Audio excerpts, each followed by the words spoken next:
Hello again, my fascinating Renaissance friends. Welcome to episode 60. And we will be talking about so many things. And, for this month, I just realized it's February.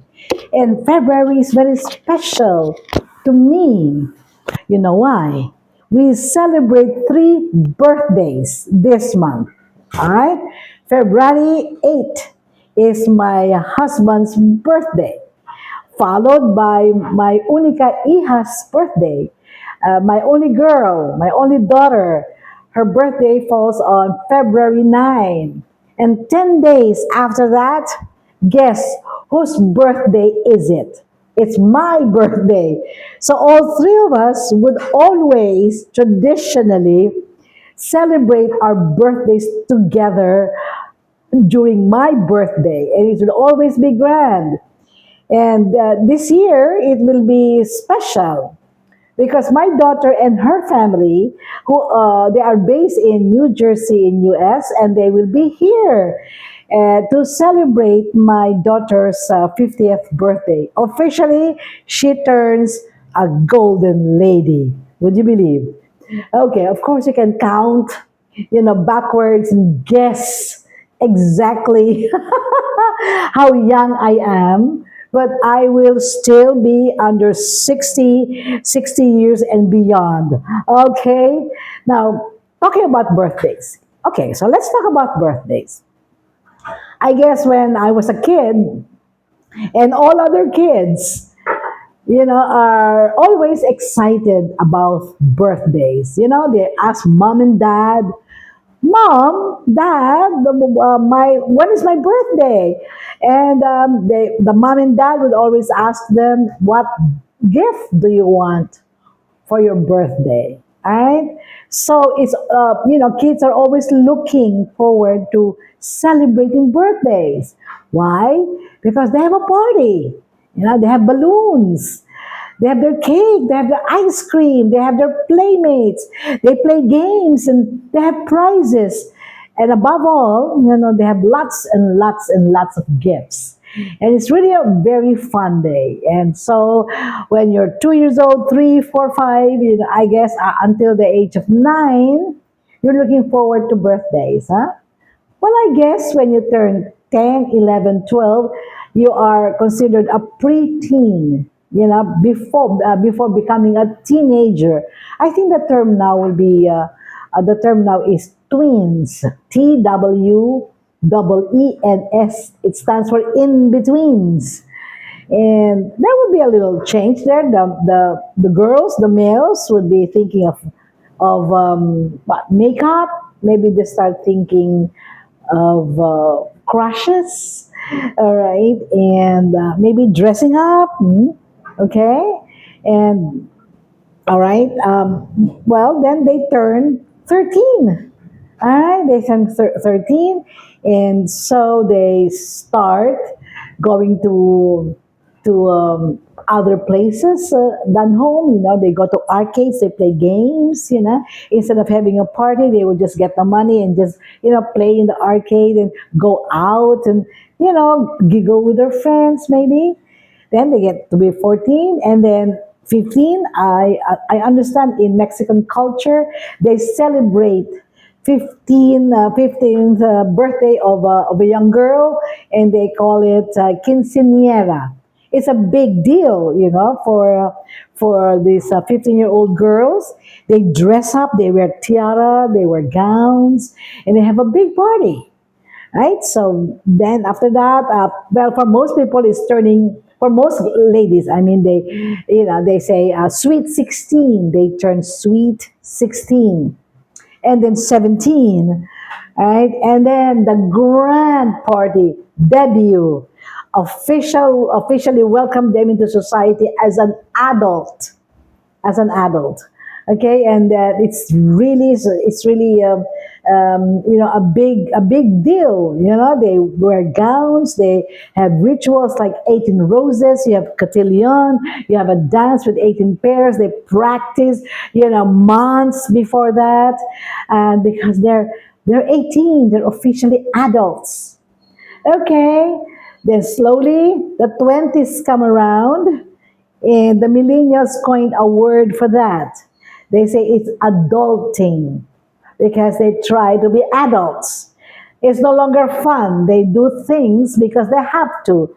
They have jobs, you know? And then it doesn't stop there. The 30s come around and things change. It's no longer the same excitement. Existential questions, pop up like, I'm 30, should I be married? Should I have kids? What if I don't want kids? Okay. Should I be on top of my game? Forbes magazine always comes out with their list of 30 under 30. This is a list of 30 achievers who are under 30 years of age. They are young millionaires.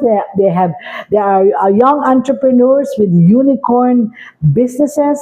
And I just remembered, I put up my own consulting company when I was 28. I was 28. Okay, and I was one of the very first female consultants in the field, in my field, because at that time it was a man's world. And I remember, the practice and the practice, but what they call, breaking glass ceilings. Have you heard about that? So these are males trying to break into a man's world. Business then was a man's world during that time that I put up the business. So I was competing with my peers. They are all male consultants, and here comes Miss Malu, a female, consultant, the managing director of her own company at age 28. Boy, it was tough. It was really tough. Okay, and I continued. So I'm still a consultant up to now. I never really gave up the game. It's my profession. It's what I want to do for the rest of my life. Of course, the 30s, started rolling, and then suddenly we turned 40. 40 officially, according to psychologists, is midlife. It's really midlife. And they would always attach the term crisis. We experience midlife crisis. And we talked about this, in the very, very first few episodes about turning 40. And then, after a while, after 10 years, all of a sudden, we all become golden ladies and golden gentlemen. Okay, and so it continues. So now we are what? Now we are 60 years and beyond, the autumn of our life. All right, we are in the autumn of our life, and we've talked about what now. What now? When you were 30, it's just asking, should I be married? Should I have kids? By 50s, maybe we have married children, maybe we have grandchildren, one or two of them. But 60, we start thinking, heck, in some countries 60 is retirement age. In other countries it's 65. In the Philippines it's 65, and after that what? We've talked about this, the excitement of celebrating birthdays now turn into dread. Like, man, I'm going to be 1 year older. I'm getting older. We've said that that's not the way to look at it. We gotta reframe it. Same event like celebrating your birthday, but different set of eyes. We're not getting older, we're getting wiser. We're getting better. We're getting stronger. We're getting, more precious because we stood the test of time. And I am reminded, just to put it all together, I'm reminded, that No, I'm reminded of something I heard in a podcast. Just like this man, climbed the top of a mountain in Bali, and there's a beautiful sight there. And then he saw another mountain in the distance, and he asked, "What mountain is that?" And he said, "I want to climb that mountain." And the guide told him, "Sir, okay, you have to appreciate the mountain that you are on right now instead of looking afar, because you have succeeded, you have achieved standing on this mountain, and being distracted by something out there removes the value of your achievement, on the mountain that you're standing on right now.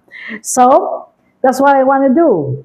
I want to, when I get to my birthday, all right, when that day comes, I would really like to appreciate the mountain of value I have created, because that's where I build on my succeeding birthdays. Okay? Okay, guys? In the next episode, we'll talk more about birthdays and how we can make it really, really positive. Until then, this is Malu Cervantes, your fellow sojourner in this autumn of our life, your life coach, your mentor, and I'll be seeing you next episode. Goodbye.